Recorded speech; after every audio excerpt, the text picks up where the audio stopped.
ایک شور بڑے جذبات میں ہوتے ہیں، آج بھی جذبات میں آیا، جی اس نے آگے بیوی سے کہا کہ جب تک تو مجھ سے بات نہیں کرے گی تو میں بھی تجھ سے نہیں کروں گا۔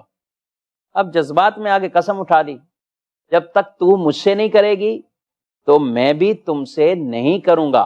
بیوی ہے، بیوی نے بھی آگے شور سے یہ کہہ دیا کہ جب تک آپ مجھ سے بات نہیں کریں گے میں بھی نہیں کروں گی۔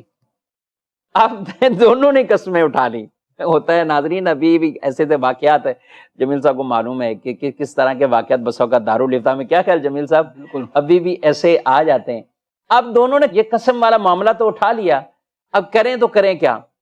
اچھا، اس وقت حضرت سفیان ثوری رحمۃ اللہ تعالی علیہ ان کے پاس پہنچے، انہوں نے بولا بھائی قسم کا کفارہ ہی دینا پڑے گا، اس کے علاوہ حل والی صورت نہیں ہے، کفارہ دو اور یعنی اب شوہر کو بھی بات کرنی ہے، بات کرنی ہے، شوہر نے بھی قسم اٹھائی ہوئی ہے، بیوی نے بھی اٹھائی ہوئی ہے، وہ دونوں خاموش ہیں۔ موج کرو دونوں، اب کفارے دو، بات کرنی ہے تو بات کرو، کفارے دو۔ یہ کسی کے کہنے پر یا خود ہی امام اعظم ابو حنیفہ کے پاس چلے گئے رضی اللہ تعالیٰ۔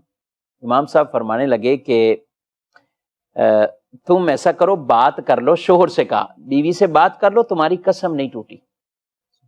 بات بڑی حیران والی، تمہاری قسم نہیں ٹوٹے گی، نہ تمہاری ٹوٹے گی نہ اس کی ٹوٹے گی، تم جا کے بات کر لو۔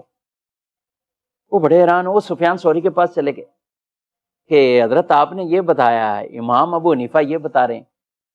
ان کا پوچھ کے علت کیا ہے، وجہ کیا ہے، لاجک کیا ہے، کیوں نہیں ٹوٹے گی؟ قسم دونوں نے اٹھائی ہوئی ہے تو قسم اس طرح نہیں ٹوٹے گی۔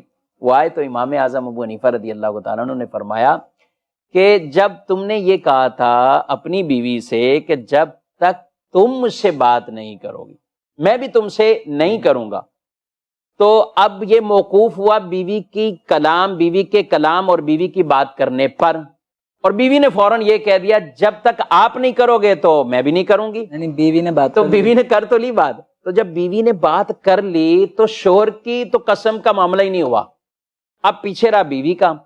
تو امام اعظم نے فرمایا اب آپ اس سے جا کے کر لو تاکہ بیوی کی بھی قسم پوری ہو جائے، تو یوں دونوں کی قسمیں پوری ہو جائیں گی اور کسی پر کوئی حلف اور کوئی قسم کا کفارہ نہیں آئے گا۔ کیا بظاہر آدمی ابتدا میں سنے تو وہ یہی کہے گا کہ اب ان پہ دو قسموں کے کفارے آئیں گے، لیکن فرمایا کسی قسم کا کوئی کفارہ نہیں، اور یوں ہی مسئلہ بھی ان کا حل فرمایا۔ یہ انہوں نے کیا جو وقت کے امام اعظم تھے، جو بڑے بڑے اکابرین، ان کے آگے جو ہے وہ شرف تلمذ اختیار کیے ہوئے تھے، یہ وہ امام اعظم ابو حنیفہ رضی